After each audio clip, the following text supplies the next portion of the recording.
She hated confined spaces and had always been terrified of the dark. But the tiny pantry was still the best place to hide from him, somewhere he'd never think to look. She'd crouched in this cubbyhole as a child playing hide-and-seek on seaside holidays. Empty shelves, lined still with parchment-stiff newspaper, rustling even as she breathed. Once they had been stocked with her grandmother's homemade jams, with B-row flour, a Tora suet and tin after tin of Fray Bentos.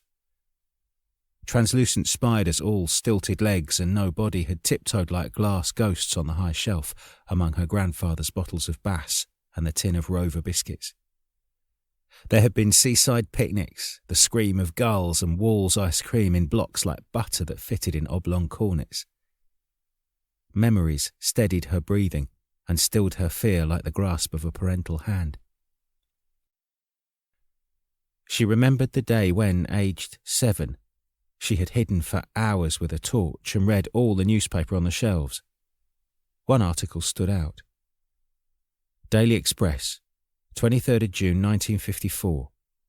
Grisly discovery. Detectives baffled. A young woman's body in the Marsh, Romney Marsh, just a mile away. A dismembered body. Dismembered. In pieces. She'd had to look the word up, and it gave her a frisson of fear and excitement. She'd read the article again and again. For 2 days she couldn't sleep. Was the murderer still around? Would he come to get her too? She'd asked her grandmother. The slow scrunch of tyres on pebbles, a gritty sound like the slow beating of butter and sugar with a wooden spoon, dragged her back to the here and now. The slam of a car door. Her heart was hammering as she heard the key turn in the rusted lock and the door squeak open just a few feet from where she crouched. He must not find her, or it would all end now. The prophetic shriek of gulls again. Death, death, death. The body in the marsh. Dismembered. Chapter 1. Scarfell, Lake District. Friday, 16th October 2016.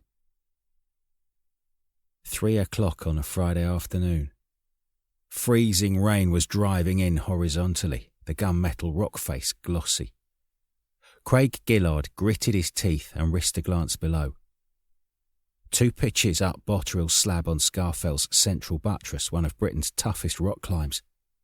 Rags and banners of cloud cavorted beneath, masking the harsh fans of scree hundreds of feet below, and the serpentine path further out towards Mickledore and Wasdale Head car park.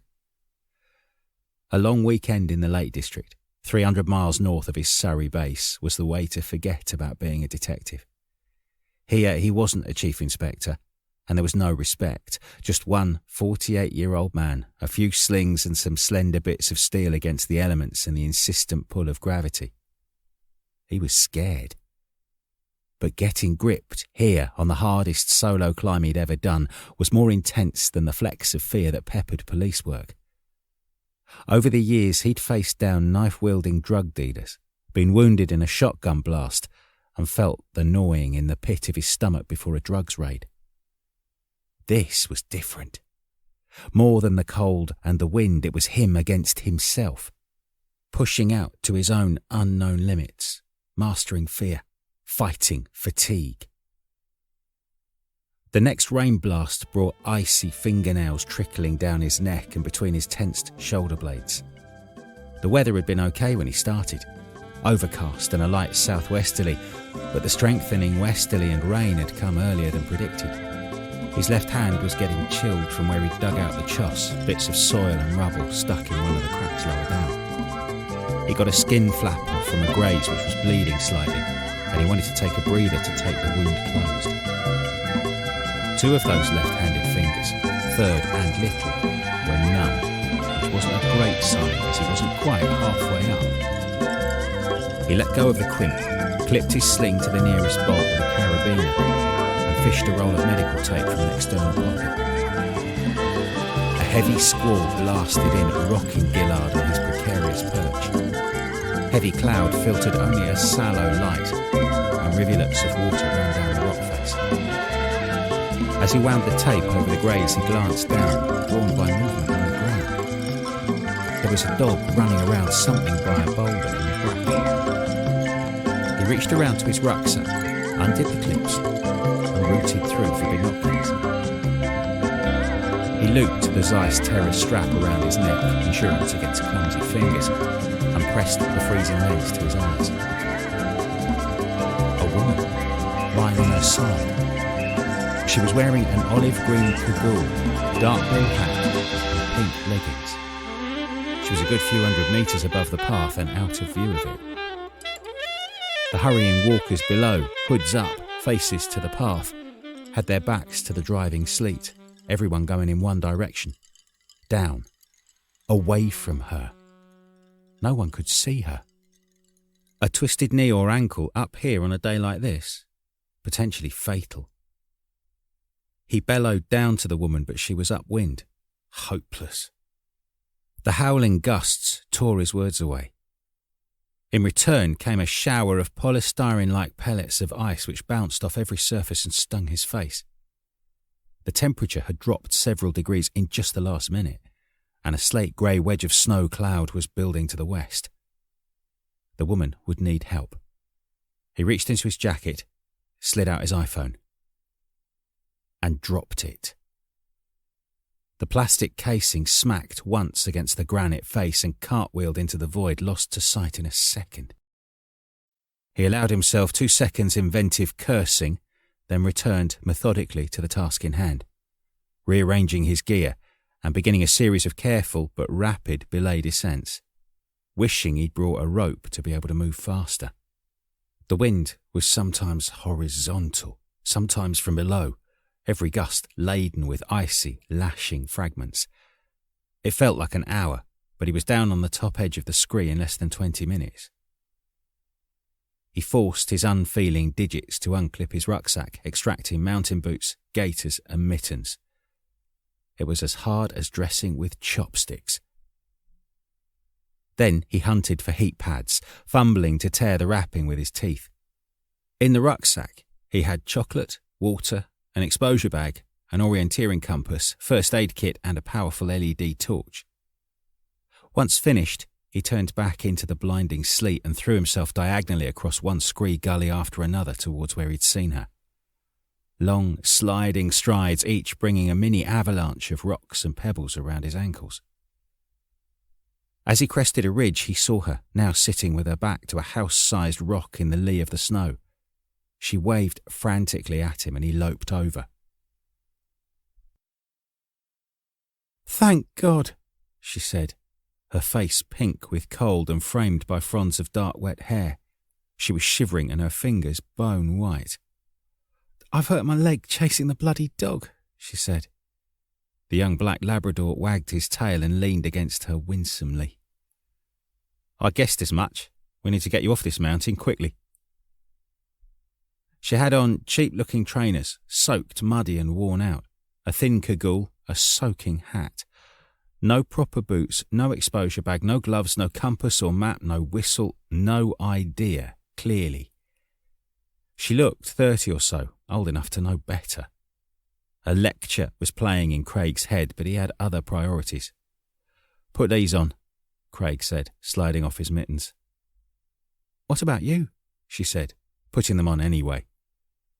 "Your hands look frozen too." "I have a thinner pair of gloves in my bag," he lied. "So what's your name?" "Sam." "I'm Craig." "Very pleased to meet you, Craig." She blew a sigh and squinted into the snow. "My God, how am I going to get down?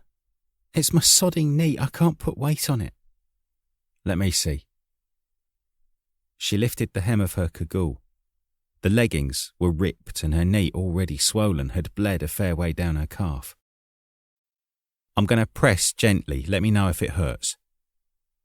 He carefully pressed around the edges. "Ow! Jesus, you said gently." He then tried to flex the joint and she raised her complaints by an octave. The dog began to bark wildly. "It's all right, Boris. He's trying to help." Craig smiled and ruffled the dog behind his warm, velvety ears, earning a slow wag of acquiescence. I don't think it's broken, but it's a bad sprain. Have you called the mountain rescue?" "There's no juice on my phone." He must have given her a look, because she then retorted, "Look, I didn't think I was coming all the way up here, did I? I was up to see my parents in Keswick for the weekend, and they said Boris needed a good long walk, but then he got away from me and went piling up the fell." "There's a dead sheep over there. He could probably smell it." "Another couple of hours and I'd probably have been in the same condition," she said, and laughed. She had a lovely smile. "So, are you going to phone them?" I dropped my phone." "You dropped your phone?" She looked incredulously at him and then began to smile. "Is it broken then?" "I was up there," he said, pointing into the crags that were just visible through the cloud. "So I expect so, yes. I had got it out to call the mountain rescue." "For me?" "Yes." "Sorry. I suppose I owe you a new phone then." "No, it was my butterfingers. Still, it was an iPhone." "Ouch." "One of the old ones." "Still, ouch. So, how are we going to get help?" "Can you stand?" "Just about." With his help, she clambered to her good leg, but couldn't put any weight on the other one. She tried to hobble a few steps with her arm around his shoulder, but he was too tall for her and the surface too uneven. After a few steps, he stopped. "We'll both die of cold this way," he said, letting her lean against the rock. "How much do you weigh?" She stared at him open-mouthed. "Well, I'm not exactly Kate Moss, in case you hadn't noticed. You won't be able to carry me."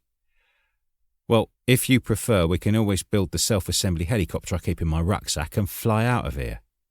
"Don't be sarky." She let out a yell of frustration. "Christ, I'd take the dog for a walk and end up needing Superman to rescue me." Craig laughed and packed Sam's small rucksack inside his own and strapped it on his chest. He crouched down with his back to her. "Have you done much elephant lifting before?" she said as she put her arms around his neck. Despite her protestations, she wasn't heavy and slim enough for him to give her a piggyback and join his hands under her bottom. The heat was an unexpected bonus. He gradually began to pick his way down the slope. "Giddy up," she said, sniggering in his ear. "I'll get you a nice bale of hay in Wasdale." He gave a little whinny in response. The first half hour was the worst, the rough rocks hidden in the bracken and the uneven tussocks of grass sending jolts which made her cry out. "Sorry about squawking in your ear," she said. The sleet turned to unremitting snow, and suddenly there was nothing to see more than 5 yards ahead. Craig made a decision. "Change of plan. This'll hurt, but we'll be on the path in 5 minutes." He bucked her higher on his back, urged her to hang on, and began to run a long, steep scree trail. The dog bounded ahead, almost lost to the whiteout.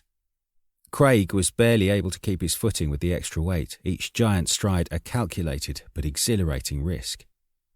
As he reached the path, breathless, a euphoric heat rose in his torso. Perspiration gathered warm along his back and armpits, beating out the cold, and finally reaching his aching hands. He set Sam down against a rock and shared his chocolate with her. "God, it's even fair trade," she said. "You're well equipped for rescuing modern women, aren't you?" "I rescued an entire group of women on Ben Nevis one January," he said. "They were on the first ever attempt to reach the summit with ice axes and tampons." Sam groaned. It was an hour later when they finally descended into a snowy Wasdale. The lake was a brooding grey-green, flecked by pewter ripples. The car park was within sight, and beyond it the beckoning vision of a warm and welcoming pub. Sitting steaming in the crowded stone-flagged inn with an obedient and sleepy Boris between her knees, Sam watched Craig ordering coffees at the bar. His tousled pepper and salt hair and rugged man-of-the-mountains face looked good on him, and for his age, perhaps mid-40s, he was clearly in great shape. He had carried her without complaint for several miles, stopping only twice.